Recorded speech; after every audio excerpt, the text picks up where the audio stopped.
So today's topic is DC circuit and measurement in class 12th. So आज हम लोग पढ़ेंगे DC सर्किट और उसके मेजरमेंट के बारे में. तो first of all we should see the syllabus of this chapter. तो देखिए इस DC सर्किट एंड मेजरमेंट में हम लोग सबसे पहले पढ़ेंगे इंटरनल रेजिस्टेंस, किसी बैटरी का इंटरनल रेजिस्टेंस या किसी सेल के इंटरनल रेजिस्टेंस के बारे में. Potential difference, EMF of the cell, मतलब सेल के ईएमएफ, उसका terminal potential and internal resistance के बारे में पढ़ेंगे. Combination of cell in series and parallel, मतलब सेल को जोड़ने के जो सिस्टम होते हैं सीरीज और पैरेलल में, वो हम लोग पढ़ेंगे. Then Kirchhoff's law and its application, Kirchhoff's law पढ़ेंगे, ये बहुत इंपॉर्टेंट टॉपिक है Kirchhoff's law. And Wheatstone bridge. तो देखिए आज के सेशन में we will discuss from this to this part. Next session में हम लोग पढ़ेंगे meter bridge, potentiometer principle and its application to measure potential difference. जो नेक्स्ट हम लोग का टर्म होगा उसमें हम लोग पढ़ेंगे मीटर ब्रिज, पोटेंशियोमीटर का प्रिंसिपल एंड इट्स एप्लीकेशन, उसके uses to measure the potential difference, के पोटेंशियल डिफरेंस कैसे नापते हैं, to compare the EMF of the cell. और पोटेंशियोमीटर का यूज कहां पढ़ेंगे हम लोग? To compare the EMF of the cell and to measure the internal resistance of the cell. तो आज के टॉपिक में हम लोग इंटरनल रेजिस्टेंस से लेकर और व्हीटस्टोन ब्रिज वाले टॉपिक तक पढ़ेंगे. So let's start. पहले आता है इलेक्ट्रिक सेल. तो देखिए what do you mean by an electric cell. देखिए कोई ऐसी डिवाइस जो केमिकल एनर्जी को इलेक्ट्रिकल एनर्जी में कन्वर्ट करे, that is called electrical cell और battery. So an electrical cell is a source of electrical energy which maintains a continuous flow of charge in a circuit. तो electric cell के लिए सिर्फ आपको इतनी part तैयार करना है कि कोई ऐसा कंटेनर या कोई एक ऐसा सिस्टम जो एनर्जी, इलेक्ट्रिकल एनर्जी का कंटिन्यूअस सप्लाई दे सके, उसे हम इलेक्ट्रिकल सेल कहते हैं. अच्छा, किसी भी इलेक्ट्रिक सेल या बैटरी में दो टर्मिनल हमें पता होते हैं, एक होता पॉजिटिव टर्मिनल और एक होता नेगेटिव टर्मिनल. पॉजिटिव टर्मिनल वो होता है जिधर से करंट निकल के नेगेटिव टर्मिनल की तरफ जाता है.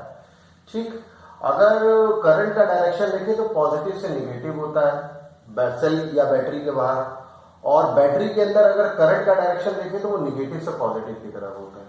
जबकि इलेक्ट्रॉन का जो फ्लो का डायरेक्शन होता है बैटरी के बाहर, वो नेगेटिव से पॉजिटिव की तरफ चलते हैं, बट बैटरी के अंदर पॉजिटिव से नेगेटिव की तरफ. अच्छा, सेल करता क्या है? सेल केमिकल एनर्जी को इलेक्ट्रिकल एनर्जी में कन्वर्ट करता है. The cell change chemical energy into electrical energy. तो आपको सिंपल डेफिनेशन याद कर लेनी है. ठीक, और कितने टर्मिनल होते हैं? दो टर्मिनल होते हैं. इसमें क्या भरा होता है? इलेक्ट्रोलाइट भरा होता है. इनको रॉड्स को कहते हैं इलेक्ट्रोड्स. ठीक है, और ये क्या किस तरीके की एनर्जी का कन्वर्जन करता है? ये केमिकल एनर्जी को इलेक्ट्रिकल एनर्जी में कन्वर्ट करता है. नेक्स्ट आता है electromotive force in a cell. Definition important है, वेरी इंपॉर्टेंट. तो what is electromotive force? The work done in forcing a unit positive test charge throughout the circuit, means inside the battery and outside the battery, is known as electromotive force. मतलब किसी unit positive test charge को पूरे circuit में, पूरा circuit तब होता है जब वो बैटरी के अंदर भी चले और बैटरी के बाहर जो सर्किट जुड़ा है उससे भी चलकर वापस अपनी जगह पर आ जाए. तो उसको करने के लिए जो काम करना पड़ता है that is known as electromotive force. तो डेफिनेशन क्या है? यहां से और यहां तक की डेफिनेशन याद कर लेंगे. क्या है? The work done by the cell in forcing unit positive test charge. तो यूनिट पॉजिटिव टेस्ट चार्ज के नीचे अंडरलाइन कर लीजिए, ये इंपॉर्टेंट है. To flow in the whole circuit, पूरे सर्किट में चलाने के लिए. ब्रैकेट में ये जरूर लिखिए इंक्लूडिंग द सेल, मतलब सर्किट के बाहर और बैटरी के अंदर दोनों तरफ. इज कॉल्ड इलेक्ट्रोमोटिव फोर्स, और इसको शॉर्ट में क्या कहते हैं? EMF of the cell. ठीक, अब कहते हैं ईएमएफ किस पे डिपेंड करता है? EMF is a characteristics of a cell which depends upon the nature of plates and electrolyte used in the cell. मतलब जो किसी बैटरी का ईएमएफ होता है वो बैटरी के इलेक्ट्रोड और इलेक्ट्रोलाइट पर डिपेंड करता है. देखिए जैसे ये सेल है, तो किसी यूनिट पॉजिटिव टेस्ट चार्ज को बैटरी के अंदर और बैटरी के बाहर घुमाकर अपनी वापस पोजीशन पे ले आना, ये कहलाता है ईएमएफ। अगर जितना काम करेंगे उसको उसका ईएमएफ कहेंगे। सपोज करिए when A steady current I is established in the circuit, a positive charge, एक पॉजिटिव चार्ज है dq passes through any cross section of the circuit in time dt, मतलब dq चार्ज dt टाइम में पूरे circuit द्वारा पास कर दिया जाता है। This charge enters the cell E at the lower potential electrode and leaves its higher potential. Leave this thing. If dw is the work done by the cell in forcing the charge, मान लो इस dq charge को घुमाने के लिए जो काम किया गया dw है, तो इलेक्ट्रोमोटिव फोर्स E क्या होगा, dw अपॉन dq, जो पोटेंशियल की डेफिनेशन थी वही है ये। ठीक, अब यहां पे देखिए, if in the flow of 1 coulomb of charge, मतलब 1 कूलाम ऑफ चार्ज को सर्किट में घुमाने के लिए the work done by the cell is 1 joule, अगर 1 कूलाम चार्ज को पूरे सर्किट में घुमाने के लिए 1 जूल की जरूरत पड़ती है, then the EMF of the cell is 1 volt, तो उस बैटरी का ईएमएफ क्या होगा, 1 वोल्ट। तो ईएमएफ की दूसरी डेफिनेशन यहां भी बन जाती है, the EMF E of the cell which is responsible for this flow, मतलब चार्ज के फ्लो के लिए कौन रिस्पॉन्सिबल होता है, EMF, is directed from negative electrode to positive electrode. जो ईएमएफ होता है वो नेगेटिव इलेक्ट्रोड से पॉजिटिव इलेक्ट्रोड, मतलब नेगेटिव प्लेट से पॉजिटिव प्लेट की तरफ डायरेक्टेड होता है। थर्ड टॉपिक आता है टर्मिनल पोटेंशियल। देखिए ईएमएफ क्या होता है, पूरे सर्किट में यूनिट पॉजिटिव टेस्ट चार्ज को घुमाने के लिए जो काम करना पड़ता है उसे कहते हैं EMF.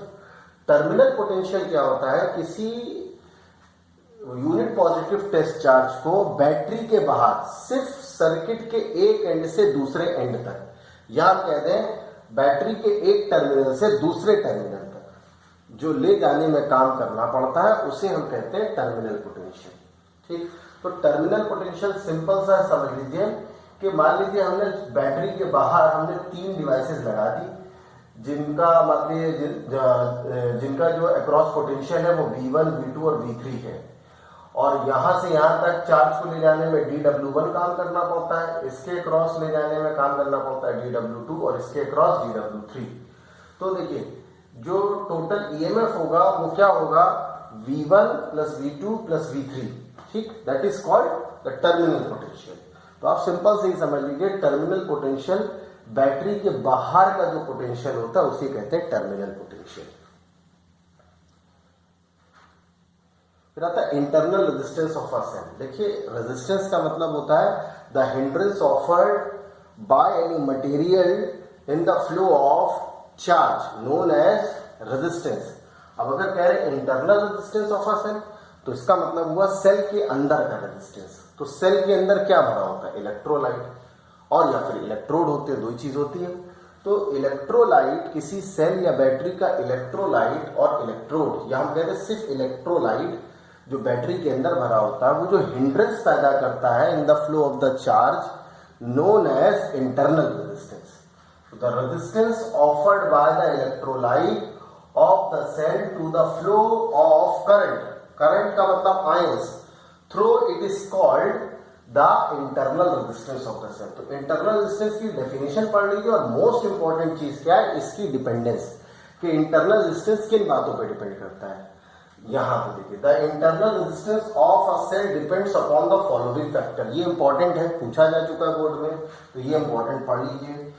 The internal resistance of a cell is directly proportional to the separation between the two plates of the cell। मतलब दो प्लेटों के बीच की जो दूरी होती है उसके प्रोपोर्शनल होता है इंटरनल रेजिस्टेंस। मतलब दोनों इलेक्ट्रोड के बीच की दूरी बढ़ा देंगे तो इंटरनल रेजिस्टेंस बढ़ जाएगा। It is inversely proportional to the plate area dipped into the electrolyte. मतलब जो इलेक्ट्रोड्स जो प्लेट हैं उनका एरिया जितना ज्यादा से ज्यादा इलेक्ट्रोलाइट के अंदर होगा, डूबा हुआ होगा, उतना ही कम इंटरनल रेजिस्टेंस हो जाएगा। And it depends upon the nature, concentration and temperature of electrolyte. मतलब तीसरी क्या चीज है जिन पर इंटरनल रेजिस्टेंस डिपेंड करता है, वो है nature of electrolyte, concentration of electrolyte and temperature of electrolyte.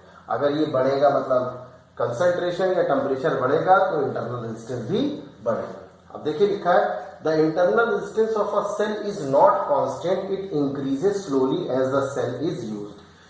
Resistance cell का बढ़ता जाता है जैसे जैसे उसको यूज कर लिया जाता है। अब आते हैं रिलेशन बिटवीन, देखिए कैपिटल ई का मतलब हुआ ईएमएफ, कैपिटल वी का मतलब हुआ टर्मिनल पोटेंशियल और स्मॉल आर का मतलब हुआ इंटरनल रेजिस्टेंस। तो इन तीनों के बीच का रिलेशन डेवलप करते हैं। देखिए ये है हमारी सेल या बैटरी, ये जो रेजिस्टेंस लगा है इसे इंटरनल रेजिस्टेंस कहा कह दिया जाएगा। बैटरी के पॉजिटिव टर्मिनल से आई करंट निकल रहा है, यहां देखिए एक हमने वोल्टमीटर लगा दिया है, ये एक्सटर्नल रेजिस्टेंस है, ये की है मतलब स्विच मान लीजिए, और ये एक एमीटर है। तो पोटेंशियल जो है वो सर्किट के बाहर के नापने का जो वैल्यू आएगा वो कहलाएगा टर्मिनल वोल्टेज, मतलब जो V की वैल्यू होगी वो कहलाएगा टर्मिनल पोटेंशियल। देखिए मान लीजिए जो चार्ज है वो DQ है, और DQ चार्ज को पूरे सर्किट में घुमाने के लिए काम करना पड़ रहा है dW। तो हमें पता है E बराबर क्या होता है dW अपॉन DQ, तो dW बराबर क्या होगा E इंटू DQ। देखिए चार्ज बराबर क्या होता है करंट इंटू टाइम। मान लीजिए DQ चार्ज को फ्लो करने के लिए जो टाइम लगा वो dt टाइम लगा, तो भाई करंट की डेफिनेशन क्या कहती है, I बराबर DQ अपॉन dt। तो DQ की जगह हमने क्या लिख दिया I dt, तो dW बराबर क्या हुआ E I dt। अब देखिए dW एक्सटर्नल का मतलब हुआ ये वो वर्क है जो बाहर लगा, तो बाहर कितना काम करना पड़ेगा, dW एक्सटर्नल बराबर बाहर का पोटेंशियल कितना है V इंटू DQ करेंगे, तो DQ की वैल्यू फिर हम रख देंगे I dt, तो दैट इज dW एक्सटर्नल बराबर VI dt। अब देखिए जो टर्मिनल पोटेंशियल होता है मतलब जो टोटल वर्क है वो किसके बराबर होगा, the work done in forcing a unit positive test outside the cell and inside the cell. अब देखिए इनसाइड द वर्क निकाल दें, the potential drop across the internal resistance, जो बैटरी के अंदर का इलेक्ट्रोलाइट है वो जितना पोटेंशियल को ड्रॉप कर रहा है उसे हमने कह दिया dW इंटरनल, और वो क्या होगा स्मॉल v का मतलब है internal voltage I into dt। अब देखिए स्मॉल v क्या चीज होगी, v बराबर ओम्स के लॉ के हिसाब से देखें तो v बराबर क्या होगा IR, और स्मॉल v क्या है बैटरी के अंदर का इंटरनल पोटेंशियल। तो बैटरी के अंदर का इंटरनल पोटेंशियल बराबर क्या होगा, बैटरी के अंदर बहने वाला करंट इनटू बैटरी के अंदर का रेजिस्टेंस, तो वो क्या होगा IR, और पहले से आया था तो क्या होगा I स्क्वायर RT। तो dW बराबर क्या होगा dW external plus dW internal, देखिए वही लिख दिया। तो dW बराबर क्या लिखा EI dt, dW external capital V I dt और dW internal that is I square R dt। अब देखिए dt सब में कॉमन है लेके उड़ा दिया, तो बचा क्या EI बराबर VI plus I square R, I भी कॉमन लेके काट दिया तो बचेगा क्या E बराबर V प्लस IR। तो terminal potential EMF of the battery क्या निकला, terminal potential plus current into internal resistance. अब देखिए ये फॉर्मूला बन जाता है टर्मिनल पोटेंशियल बराबर EMF minus I into R. तो ये फॉर्मूला याद कर लीजिए। अच्छा ये फॉर्मूला तब लगाते हैं जब बैटरी डिस्चार्ज हो रही हो। अगर यहीं पे बैटरी चार्ज करेंगे तो याद रखिएगा चार्ज तब होती है कोई चीज जब टर्मिनल पोटेंशियल ईएमएफ से ज्यादा हो। तो अगर चार्जिंग की कंडीशन होगी तो यहाँ प्लस का साइन होगा, और डिस्चार्जिंग की कंडीशन होगी तो यहाँ माइनस का साइन होगा। तो ये फॉर्मूला याद कर लीजिए। अब देखिए जो I इज इक्वल टू क्या होता है V upon R Ohm's law के हिसाब से, तो हम यहाँ पे I की वैल्यू क्या रख सकते हैं, ध्यान से देखिए। V बराबर क्या है E माइनस आई आर, तो हमने लिख दिया I बराबर E minus I R upon R। अब देखिए R का मल्टीप्लाई यहां कर दे तो क्या होगा I इंटू कैपिटल R बराबर E minus I R. I R को एक तरफ कर लिया तो देखिए E बराबर क्या हुआ I bracket capital R plus small r। एक तो ये फॉर्मूला बन गया। अगर आपको करंट निकालना है तो करंट के लिए फॉर्मूला क्या बन जाएगा I बराबर E upon capital R plus small r। तो ये करंट के लिए फॉर्मूला हो गया, ये ईएमएफ के लिए फॉर्मूला हो गया, और जो पहले बताया था वो टर्मिनल पोटेंशियल के लिए फॉर्मूला हो गया। अब आता है कॉम्बिनेशन ऑफ सेल, सेल को कितनी तरह से जोड़ सकते हैं। तो पहला है सीरीज। अगर सेल को सीरीज में जोड़ा जाता है तो उनका ईएमएफ जो है वो ऐड हो जाता है। मतलब अगर इसका ईएमएफ E1, इसका E2, इसका E3, तो नेट ईएमएफ क्या होगा सीरीज में E1 plus E2 plus E3। Suppose करिए यहाँ पे दिया गया है, हमें ये डेरिवेशन प्रूफ करना होता है। तो देखिए सपोज करिए हमारे पास 3 सेल हैं जिनका ईएमएफ है capital E capital E capital E, और जो इंटरनल रेजिस्टेंस है वो भी बराबर है small r small r small r. इनको सीरीज में जोड़ा गया। मान लीजिए ऐसे n सेल है, 3 सेल नहीं n सेल है, n सेल को जोड़ा गया और एक्सटर्नल रेजिस्टेंस है R। और मान लीजिए इन n सेल से जो करंट निकलना है वो I एम्पियर का निकलना है। एक्सटर्नल रेजिस्टेंस क्या है कैपिटल R और इंटरनल रेजिस्टेंस क्या है स्मॉल r। अब देखिए total EMF of the cell क्या होगा, total EMF of the cell is equal to number of cell into EMF of each cell, तो हो गया n into E. Total internal resistance, देखिए रेजिस्टेंस सारे कैसे जुड़े हुए सीरीज में, तो टोटल इंटरनल रेजिस्टेंस क्या हो जाएगा स्मॉल एन आर। ठीक, तो total resistance of the circuit, देखिए इंटरनल रेजिस्टेंस क्या हो गया टोटल एन आर और एक्सटर्नल रेजिस्टेंस क्या हुआ आर। ये और ये कैसे जुड़े हुए सीरीज में, सो टोटल रेजिस्टेंस कितना हो गया एन आर प्लस आर। तो आई बराबर करंट बराबर क्या होता है पोटेंशियल अपॉन रेजिस्टेंस। तो टोटल पोटेंशियल क्या है एन ई और टोटल रेजिस्टेंस क्या हो जाएगा N R plus capital R. अब देखिए ये बोल्ड लाइन में जो लिखा है ये इंपॉर्टेंट है, इसको याद कर लीजिए। कह रहे हैं when the internal resistance of the connected cell is much smaller than the external resistance, मतलब सेल्स का अगर इंटरनल रेजिस्टेंस एक्सटर्नल रेजिस्टेंस से बहुत छोटा है then the cell should be connected in series, तब सेल को हमें सीरीज में जोड़ना चाहिए टू ऑब्टेन स्ट्रॉन्ग करंट। ये लाइन इंपॉर्टेंट है, इसको याद कर लीजिए। ठीक, फिर आता है पैरेलल में। मान लीजिए n सेल्स पैरेलल जोड़ दिए जाए, हर सेल का ईएमएफ क्या है E E E और इंटरनल रेजिस्टेंस क्या R R R। तो देखिए जब पैरेलल में ईएमएफ जोड़ा जाता है तो जो मैक्सिमम ईएमएफ होता है वही सर्किट का ईएमएफ माना जाता है। जो इंटरनल रेजिस्टेंस है वो कैसे जुड़े हुए पैरेलल, तो पैरेलल में जोड़ने का तरीका क्या होता है 1/R1 बराबर small r plus small r plus dot dot dot up to n times, तो क्या हो जाएगा n/स्मॉल r। तो जो बैटरी का इंटरनल रेजिस्टेंस क्या हुआ n/स्मॉल r। जब हम रेसिप्रोकल क्या करेंगे तो टोटल इस पूरे सिस्टम का टोटल इंटरनल रेजिस्टेंस क्या हो जाएगा R/n। अब क्योंकि एक्सटर्नल रेजिस्टेंस भी एक जुड़ा है जिसकी वैल्यू है कैपिटल R, तो नेट रेजिस्टेंस क्या हो जाएगा small small n plus capital R। अब करंट I बराबर क्या बनेगा नेट ईएमएफ, हमने बताया जब पैरेलल जोड़ते हैं तो ईएमएफ की वैल्यू सेम रहती है, तो E/R/n plus R। n LCM लेके ऊपर ले जाएंगे तो I का फॉर्मूला क्या बन गया NE/R plus n capital R। ठीक, अब देखिए if small r is very very less than R, मतलब बैटरीज का इंटरनल रेजिस्टेंस एक्सटर्नल रेजिस्टेंस से बहुत कम है। If the internal resistance of the cell is much smaller than the external resistance then R can be neglected in comparison to NR, मतलब फिर हम R को निग्लेक्ट कर देंगे तो हमारे पास फॉर्मूला क्या बन जाएगा I बराबर E/R।